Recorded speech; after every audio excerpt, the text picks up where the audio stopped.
बन्ना 2 घंटे से दरवाजे की तरफ टकटकी लगाए बड़ी बेसब्री से अपने पति वेद प्रकाश के लौटने का इंतजार कर रही थी। उसके मन में आशा और निराशा के भाव चल रहे थे।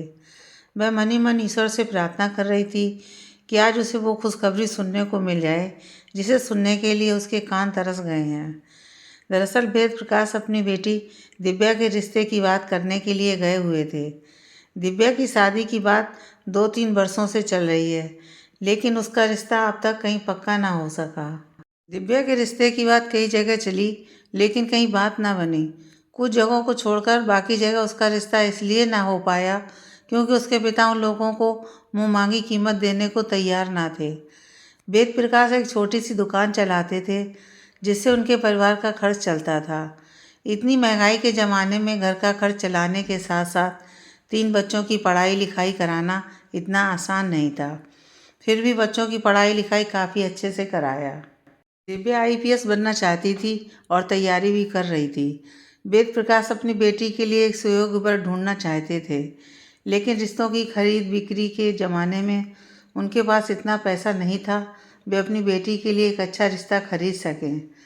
वेद प्रकाश दिव्या की पढ़ाई लिखाई संस्कारों गुणों का बखान करते रह जाते, लेकिन पैसे के आगे किसी ने उनकी एक ना सुनी। एक जगह वेद प्रकाश की हैसियत के बराबर के लोग तैयार भी हुए तो दिव्या को देखने के बाद इसलिए अस्वीकार कर दिया क्योंकि उसका रंग लड़के से थोड़ा मध्यम था। उन्हें अपने बेटे से ज़्यादा या बराबरी की गोरी लड़की चाहिए थी, उससे कम तो बिल्कुल नहीं। उन्होंने दिव्या के गुणों से ज़्यादा उसके चेहरे की सुंदरता और रंग को महत्व दिया। और एक जगह दिव्या इसलिए अस्वीकार की गई क्योंकि दिव्या एक आईपीएस अफसर बनना चाहती थी जो उन्हें मंजूर नहीं था। उन्हें सिर्फ घर का काम करने वाली, पति और सास ससुर की सेवा करने वाली लड़की चाहिए थी, जो दिव्या को मंजूर नहीं था। किसी न किसी वजह से दिव्या अब तक रिजेक्ट हो रही थी। इस बार वंदना को यकीन था कि दिव्या का रिश्ता पक्का हो जाएगा क्योंकि उनके एक रिश्तेदार ने लड़के के बारे में बताया था और यकीन दिलाया था कि वे लड़के के परिवार वालों को शादी के लिए राज़ी कर लेंगे। वंदना को अपने रिश्तेदारों की बातों पर यकीन तो था, लेकिन पैसों के आगे कोई किसी की बात कहाँ सुनता है, इसलिए उसे चिंता भी हो रही थी। इन्हीं सब ख्यालों में खोई हुई थी, तभी अचानक डोरबेल बजा। वंदना जल्दी से दरवाजे की तरफ गई। उसने दरवाज़ा खोला। वेद प्रकाश अंदर आए। उनके चेहरे पर उदासी थी। वंदना को उनका चेहरा देखकर ही संदेह होने लगा कि सब कुछ ठीक नहीं है। पानी देते हुए वंदना ने पूछा, क्या हुआ जी, बात नहीं बनी क्या?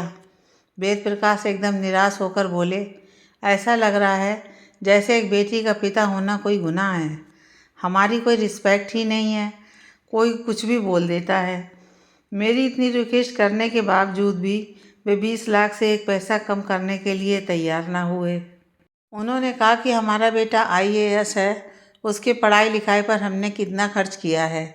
ज़्यादा न सही, कम से कम शादी का खर्च तो दीजिएगा और हमारे रुतबे का भी तो ख्याल रखिए। मैंने कहा कि मेरी बेटी भी आईपीएस के लिए तैयारी कर रही है। मैंने भी उसकी पढ़ाई पर खर्च किया है। अगर ईश्वर की कृपा हुई तो वह आईपीएस बन भी जाएगी। आपको पैसे तो मिल जाएंगे, लेकिन मेरी बेटी जैसी संस्कारी, गुणवान और तेज लड़की जल्दी नहीं मिलेगी। एक बार मेरी बेटी से मिल लीजिए, उसके बाद फैसला लीजिएगा। उन्होंने कहा कि आपकी बेटी अभी आईपीएस के लिए तैयारी कर रही है, आईपीएस है नहीं, और अगर होती भी तो क्या हम बिना पैसे शादी कर लेते? शादी का खर्च तो देना ही पड़ता है। मेरी 1000 मिन्नतें करने के बाद वे मेरी एक बात सुनने को तैयार ना हुए। इतना कहकर वेद प्रकाश फूट फूट कर रोने लगे। वंदना उन्हें चुप कराने लगी। दिव्या ने भी सब सुन लिया था। वह अपने पापा के पास जाकर उनके आंसू पोंछते हुए बोली, पापा, मैं नहीं चाहती कि मेरी वजह से आपकी आंखों में आंसू आएं। आप लोगों को मेरी शादी की इतनी जल्दीबाजी क्यों है? मैं पहले आईपीएस बनूंगी, उसके बाद मैं शादी करूंगी। मैं आपको लोगों के सामने सिर झुकाते हुए, गिड़गिड़ाते हुए नहीं देख सकती। और मैं भी तंग आ गई हूँ लोगों की बातें सुन सुनकर। कोई आता है और कुछ भी कहकर चला जाता है। किसी को मेरे छोटे बालों से प्रॉब्लम है तो किसी को मेरा सांवला रंग पसंद नहीं आता। किसी को मेरी आधुनिक सोच पसंद नहीं है तो किसी को मेरे खुले विचार। अब मैंने तय कर लिया है, जब तक मैं आईपीएस ना बन जाऊं तब तक मैं शादी नहीं करूंगी, और तब मैं ऐसे दहेज लोभी लोगों को जवाब जरूर दूंगी। वेद प्रकाश: मुझे तुम्हारा फैसला मंजूर है बेटा। अब मैं भी यही चाहता हूँ। अब तुम सिर्फ अपनी पढ़ाई पर ध्यान केंद्रित करो। वंदना: मैं भी चाहती हूँ कि दिव्या अपने सपने को पूरा करे और हमारा नाम रोशन करे, लेकिन लोग तो 10 तरह की बातें बनाएंगे कि जवान बेटी को घर में बिठा के रखा है, कोई शादी नहीं कर रहा है, और भी तरह तरह की बातें। वेद प्रकाश: लोगों का तो काम ही है कहना, अब मुझे किसी की परवाह नहीं है। इतना कहकर वेद प्रकाश वहाँ से उठकर अपने कमरे में जाने लगे। वंदना उनके पीछे चली गई। दिव्या भी अपने कमरे में चली गई। अब दिव्या के जीवन का एक ही मकसद था, आईपीएस बनना। पहले उसका लक्ष्य था, लेकिन अब उसका जुनून बन गया था। उसने दिन रात एक करके मेहनत किया। उसकी मेहनत रंग लाई। उसने सारी परीक्षाएं पास कर लिया और उसका फाइनल सिलेक्शन हो गया। दिव्या का सपना साकार हो गया। दिव्या और उसके माता पिता की खुशी का ठिकाना ना रहा। उसके माता पिता अब गर्व से कहते थे कि उनकी बेटी आईपीएस है। दिव्या के आईपीएस बनने के बाद उसके माता पिता उसकी शादी के बारे में फिर से सोचने लगे, क्योंकि दिव्या की शादी का प्रस्ताव लेकर लोग उनके पास आने लगे। अब वेद प्रकाश को कहीं जाना नहीं पड़ता, बल्कि लोग खुद उसके पास रिश्ता लेकर आते। फिर भी वेद प्रकाश दिव्या के लिए कोई लड़का न ढूंढ पाए। उनकी परेशानियां कम होने की बजाय और बढ़ गई थी, क्योंकि अब उनके लिए ये पता लगाना मुश्किल हो गया था कि कौन दिव्या के लिए एक सच्चा जीवन साथी साबित होगा। जो भी लोग आते, उनमें से अधिकांश दिव्या के पैसों की वजह से उससे शादी करना चाहते थे। वेद प्रकाश और वंदना दिव्या की शादी की उलझनों में फंसे रहे, लेकिन दिव्या इन सारी चीज़ों से दूर अपने आईपीएस की ट्रेनिंग में व्यस्त रही। ट्रेनिंग खत्म होने के बाद उसकी पोस्टिंग एएसपी के पद पर हुई। दिव्या अपने प्रत्येक कार्य को मेहनत और लगन से करती, अपनी जिम्मेदारियों को बखूबी निभाती थी। उसके द्वारा 2 वर्षों में किए गए प्रशंसनीय कार्यों के लिए स्वतंत्रता दिवस के अवसर पर उसे जिले के डीएम के द्वारा अवार्ड से सम्मानित किया जाना था। यह दिव्या के लिए बहुत खुशी और गर्व की बात थी। वह बड़ी बेसब्री से 15 अगस्त का इंतजार कर रही थी। आखिर वह दिन आ ही गया। दिव्या समारोह स्थल पर सुबह से ही मौजूद थी। सारी व्यवस्थाएं अच्छे से पूरी हो गई थीं। अब तो केवल डीएम सागर प्रताप के आने का इंतजार था। डीएम निर्धारित समय पर झंडोत्तोलन के लिए आए। उन्होंने झंडोत्तोलन किया। उसके बाद परेड, सांस्कृतिक कार्यक्रम इत्यादि हुआ, और अंत में वह समय आ ही गया जिसका उसे बेसब्री से इंतजार था। डीएम सागर प्रताप ने अपने हाथों से अवार्ड देकर सम्मानित किया तथा जिले के विकास में उसके सराहनीय कार्यों के लिए धन्यवाद भी दिया। दिव्या ने अपने अवार्ड का श्रेय अपने माता पिता का सहयोग और ईश्वर की कृपा को दिया। डीएम सागर प्रताप का आभार प्रकट किया और अपने सभी सहयोगियों को शुक्रिया कहा। स्वतंत्रता दिवस की शाम को डीएम की तरफ से जिले के सभी आईएएस और आईपीएस अफसरों को एक छोटी सी पार्टी थी, जिसमें दिव्या भी शामिल हुई। सागर प्रताप ने दिव्या से व्यक्तिगत रूप से मिलकर उसे अवार्ड के लिए बधाई दिया और उसकी कुशलता, निर्णय शक्ति और नेतृत्व क्षमता इत्यादि की तारीफ की, और भविष्य में इससे भी बेहतर कार्य करते रहने को कहा।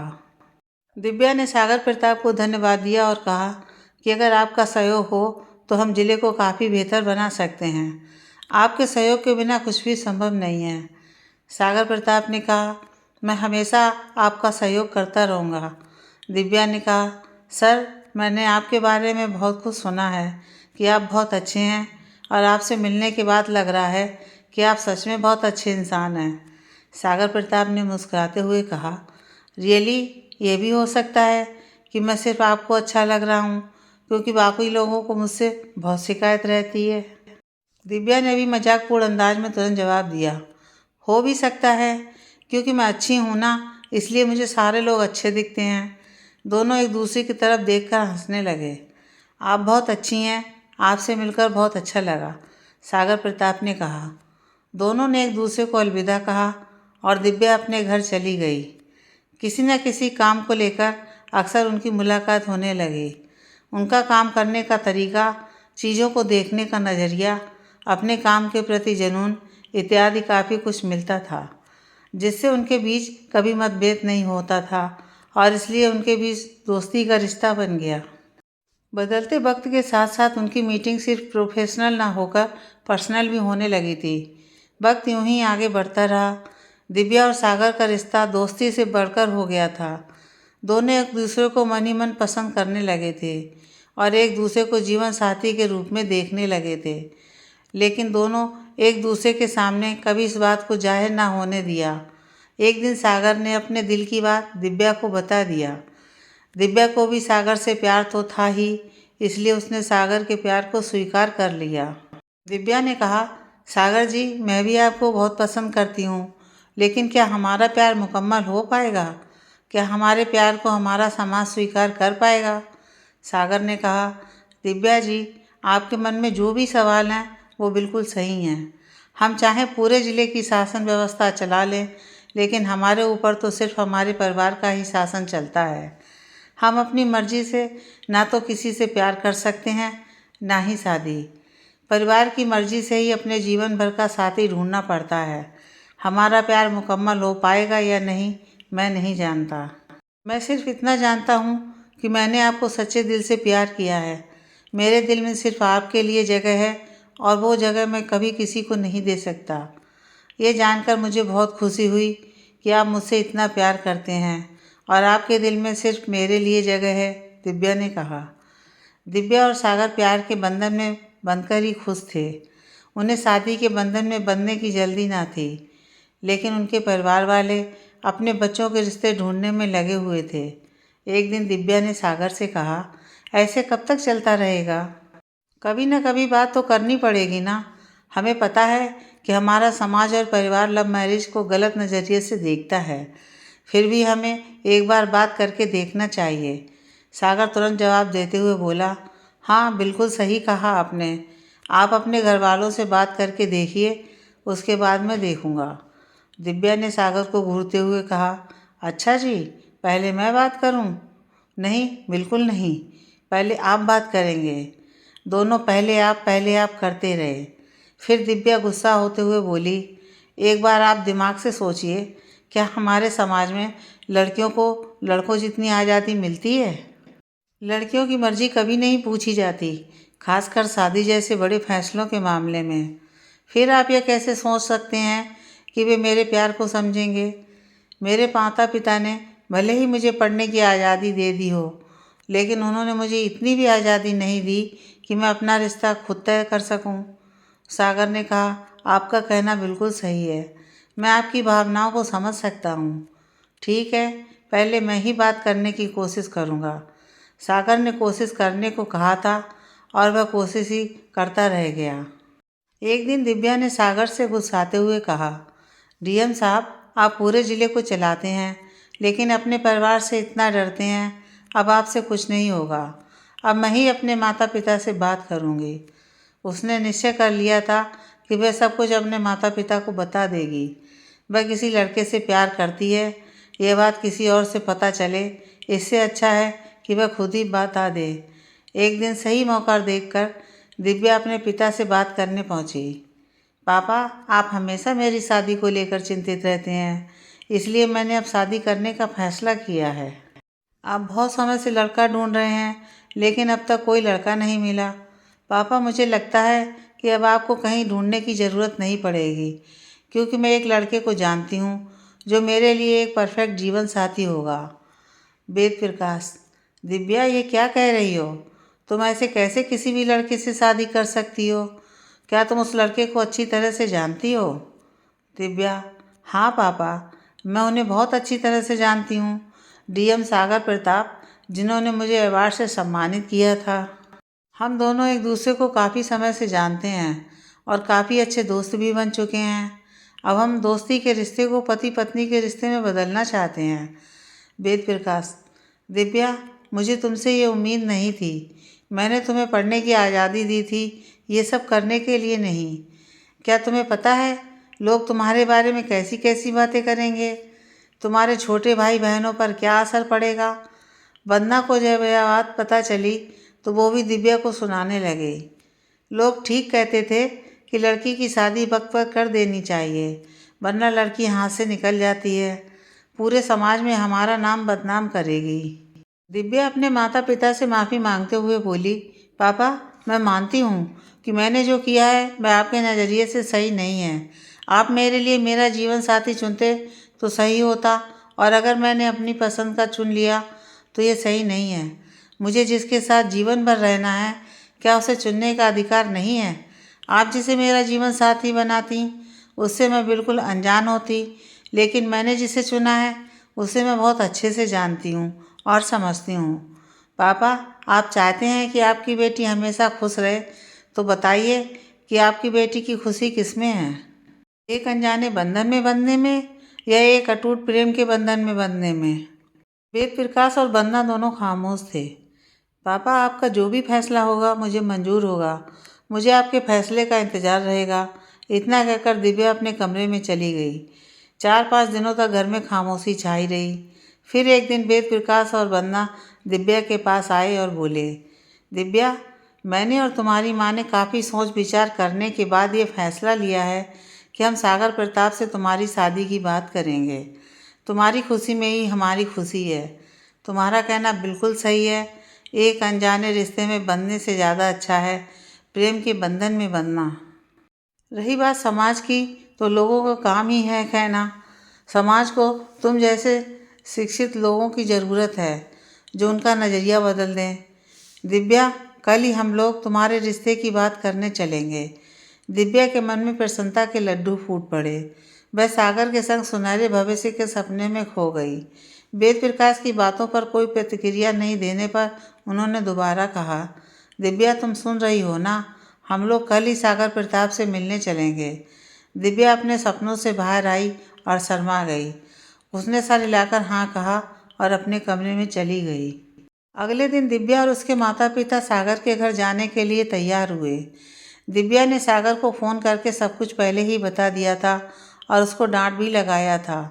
बाहर तो वहाँ से बड़ी बड़ी बातें करते हैं और घर में भीगी बिल्ली बन जाते हैं। आखिर पहले मुझे ही बात करनी पड़ी। सागर की तो बोलती बंद हो गई थी। उसने कहा, ठीक है मैडम जी, मुझे माफ़ कर दीजिए। आपका बहुत बहुत शुक्रिया। आप लोग बहुत सही समय पर मुझसे मिलने आने वाले हैं। मेरे पापा भी मुझसे मिलने आए हुए हैं, उनसे भी बात हो जाएगी। दिव्या और सागर अक्सर मिलते रहते थे, लेकिन आज सागर से मिलने का एक अलग ही उत्साह था। दिव्या सागर की पसंद का खूबसूरत सा ड्रेस पहनकर तैयार हुई। सागर के ख्यालों में खोई हुई कब सागर के घर पहुंच गई उसे पता ही नहीं चला। सागर के घर पहुंचने पर सागर किसी काम में व्यस्त था, तो उसके पिता ने दरवाज़ा खोला। दरवाजे पर वेद प्रकाश को देखकर वो चौंक गए। वेद प्रकाश भी आश्चर्यचकित था। वेद प्रकाश काफ़ी ऊंची आवाज़ में बोले, तेज प्रताप, तुम यहाँ कैसे? आवाज़ सुनकर सागर भी बाहर आ गया था। दिव्या बोली, पापा, आप इनको पहले से जानते हैं क्या? वेद प्रकाश गुस्से में बोले, इसी से मिलवाने के लिए लाई थी। सागर प्रताप की तरफ देखकर कहा, ओह, अब समझ में आया। बाप ने बेटे को मेरी बेटी को अपने प्यार के जाल में फंसाने के लिए भेजा है। पहले तो मेरी बेटी को नकार दिया था, और अब जब आईपीएस बन गई है तब उसके पीछे लगा दिया। पहले तुमने अकड़ कर कहा था, अब मैं अकड़ कर कहता हूँ कि मैं अपनी बेटी की शादी तुम्हारे बेटे से कभी नहीं होने दूँगा। चलो दिव्या, कहकर दिव्या का हाथ पकड़कर उसे बाहर लेकर जाने लगे। दिव्या अपने पापा से कहती रही, एक बार मेरी बात तो सुनिए, लेकिन वो कुछ भी सुनने को तैयार नहीं हुए। दिव्या और वेद प्रकाश के जाने के बाद सागर के पिता ने सागर से पूछा, क्या तुम वेद प्रकाश को जानते हो? वो यहाँ क्यों आया था? सागर प्रताप ने नज़रें झुकाए धीमे स्वर में कहा, पापा, वो जो लड़की थी ना दिव्या, उससे मैं प्यार करता हूँ और शादी भी करना चाहता हूँ। मैं आपको बहुत पहले ही बताना चाहता था, लेकिन बता नहीं पाया। दिव्या भी मुझसे प्यार करती है, इसलिए शादी की बात करने के लिए अपने पापा को लेकर आई थी। लेकिन एक बात मुझे समझ नहीं आई, वो ऐसा क्यों कह रहे थे कि आपने मुझे दिव्या को अपने प्रेम जाल में फंसाने के लिए कहा है? क्या आप दोनों एक दूसरे को जानते हैं? पहले कुछ हुआ था क्या? तेज प्रताप, बात इतनी आगे बढ़ जाएगी, लेकिन मुझे कुछ भी बताना ज़रूरी नहीं समझा। इतना कहकर वह गुस्से में अपने कमरे की तरफ चले गए। इधर दिव्या ने भी अपने पिता से तेज प्रताप के बारे में पूछा तो उन्होंने सब कुछ बताना शुरू किया। तेज प्रताप वही इंसान है जिसकी वजह से मेरी आंखों में आंसू आए थे। मैं तुम्हारे रिश्ते की बात करने तेज प्रताप के घर गया था। उसने पैसों के लिए तुम्हें देखे बगैर मना कर दिया था। उसने मेरे आत्मसम्मान को चोट पहुंचाया है। अब जब तुम आईपीएस बन गई तो अपने बेटे को तुम्हारे पीछे लगा दिया। दिव्या, नहीं पापा, ऐसा नहीं है। सागर जी ऐसे नहीं हैं। वो तो बहुत अच्छे इंसान हैं। उन्हें इस बारे में कुछ पता भी नहीं होगा। वेद प्रकाश, हो सकता है कि सागर अच्छा इंसान हो, लेकिन फिर भी मैं तुम्हारी शादी ऐसे घर में नहीं होने दूंगा। तेज प्रताप ने जिस तरह से मुझे अपमानित किया था, मैं चाहता हूँ कि वो भी उसी तरह अपमानित हो और अपने किए पर शर्मिंदा हो। दिव्या, पापा, मैं आपकी भावनाओं को अच्छी तरह से समझती हूँ। उस वक्त आपकी आंखों में आंसू आया था जिसे मैं कभी भूल नहीं सकती। पापा, आप जैसा चाहेंगे मैं वैसा ही करूँगी। मैं सागर जी को सिर्फ एक बार से जानती हूँ, लेकिन आपसे मेरा रिश्ता बरसों का है। आपके आत्मसम्मान से बढ़कर मेरे लिए कुछ भी नहीं है। सागर ने दिव्या से वेद प्रकाश और तेज प्रताप के बारे में पूछा तो उसने सब कुछ बता दिया कि कैसे उसके पिता ने पैसों के लिए दिव्या का रिश्ता ठुकरा दिया था और उसके पिता की बेइज्जती की थी। सागर ने दिव्या से अपने पिता की तरफ से माफ़ी मांगी। दिव्या ने कहा, सागर जी, मुझे आपसे कोई शिकायत नहीं है, लेकिन आपके पिता ने एक लड़की और उसके पिता के आत्मसम्मान को ठेस पहुंचाया है। इसे भूलना इतना आसान नहीं है। मेरे पापा को आपसे कोई प्रॉब्लम नहीं है, लेकिन वो आपके घर में मेरी शादी नहीं होने देना चाहते हैं। मेरे अनुसार पापा को ऐसा सोचना सही है और मैं एक वर्ष के प्यार के लिए बरसों के प्यार को नहीं छोड़ सकती। सागर, मैं आपकी फीलिंग्स को अच्छी तरह समझता हूँ। आप जो भी सोच रही हैं वो सही है, लेकिन यह भी तो सच है कि हम एक दूसरे से प्यार करते हैं। क्या हमारे पिता के झगड़ों की वजह से हम अपने प्यार को कुर्बान कर देंगे?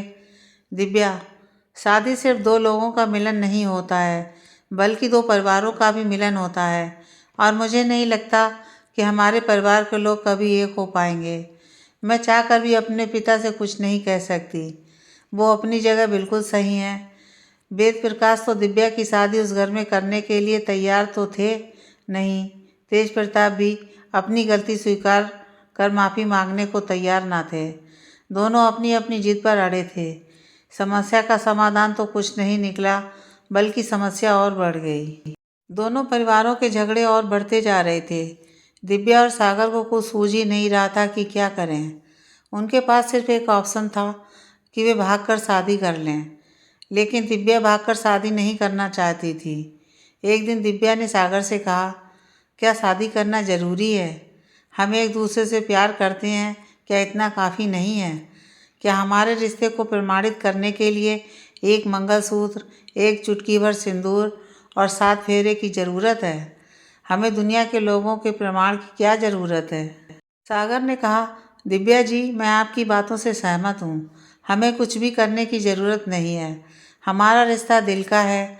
हम भले ही दुनिया की नज़रों में पति पत्नी बनकर नहीं रहेंगे, लेकिन हमारे दिल में एक दूसरे के लिए प्यार हमेशा रहेगा। भले ही हमारे जिस्म एक ना हो, लेकिन जान हमारा एक होगा। जिंदगी के हर एक मोड़ पर हम एक दूसरे के साथ निभाएंगे। आज मैं आपसे वादा करता हूँ कि हमारा प्यार कभी भी किसी भी परिस्थिति में कम नहीं होगा। हमारे परिवार के बीच चाहे दुश्मनी का रिश्ता हो, लेकिन हमारे बीच सिर्फ प्यार का रिश्ता होगा। सब कुछ यूं ही चलता रहा।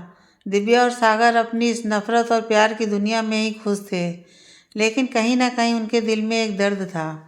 अपने परिवार के साथ साथ हजारों ऐसे परिवार के नफ़रत और उनके जैसे दिव्या और सागर की ज़िंदगी में जानबूझकर उत्पन्न किया हुआ दर्द का एहसास था। फिर कभी दहेज की वजह से सागर और दिव्या जैसे लोग जो एक दूसरे के लिए बने हों, एक ना हो पाए। उन्हें एक करने के लिए वो समाज के लोगों को जागरूक करेंगे। उन्होंने ये प्रण लिया कि वे प्रशासन व्यवस्था में सुधार के साथ साथ लोगों के दिल और दिमाग की स्थिति में भी सुधार करेंगे। उनके जीवन का अब यही मकसद था। जब भी वे अपने जैसे किसी दिव्या और सागर को मिला देते, उन्हें लगता कि उनका खुद का मिलन हो गया हो। उनकी खुशियों में ही अपनी खुशियाँ ढूंढ लेते।